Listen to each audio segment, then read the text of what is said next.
وہ کس عہد کی زبان ہے، کیونکہ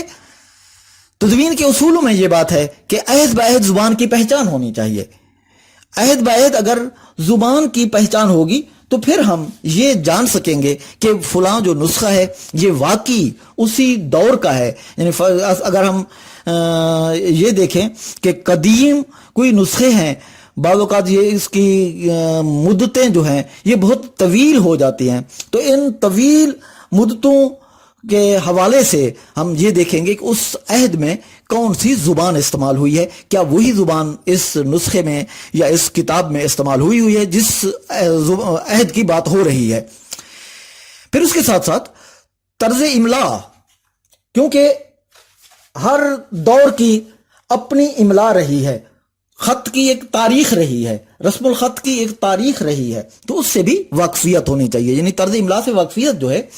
وہ بھی ایک مدون کے لیے ضروری ہے، اور تدوین کے اصولوں کا ایک اہم حوالہ ہے کہ طرز املا جو ہے اس کو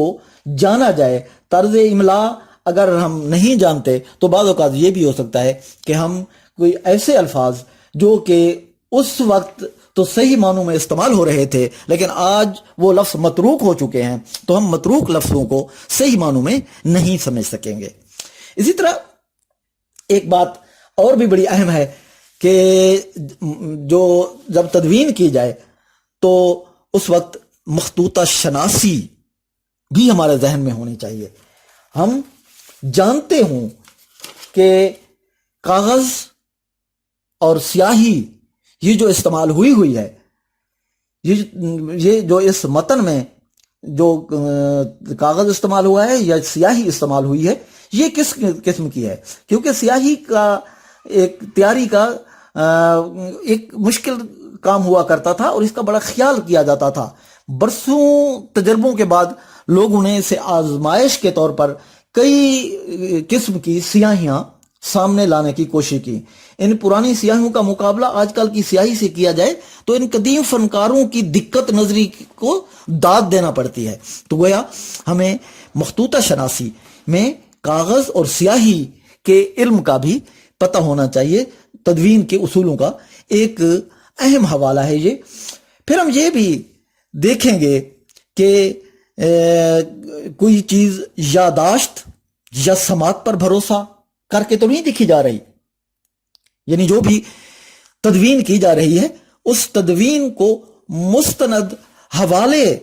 سے سامنے لایا جائے، صرف یاداشت یا سماعت پر بھروسہ سے گریز کیا جائے. یعنی سماعت کوئی چیز صرف یاد ہے یا سنی ہوئی ہے، سنی سنائی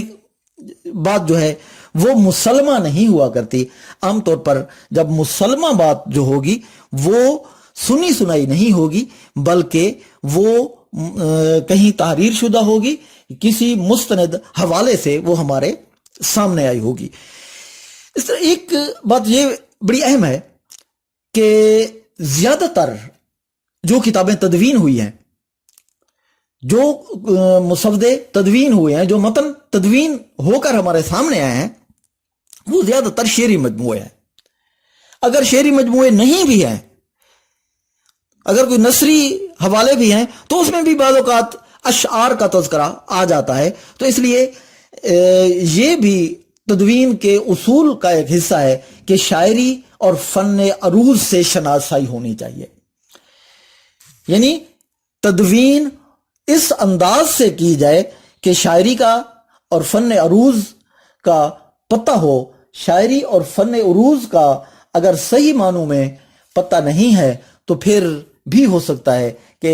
کسی مسودے میں کوئی حکم موجود ہے تو اس کو تصحیح اس انداز سے نہ کی جا سکے جس انداز سے تصحیح کرنا مطلوب ہوتی ہے. پھر ہم ایک اہم بات جو کہ ہمیشہ کوئی نہ کوئی تدوین کرنے کے بعد سامنے آتی ہے، جب تدوین ہماری مکمل ہو جائے تو یہ سب سے بڑا اصول ہے کہ تدوین کے مکمل ہونے کے بعد اس کی مقدمہ نگاری کی جائے. یعنی اس پر ایک مفصل مقدمہ تحریر کیا جائے، کیونکہ مقدمہ جو ہے یہ اس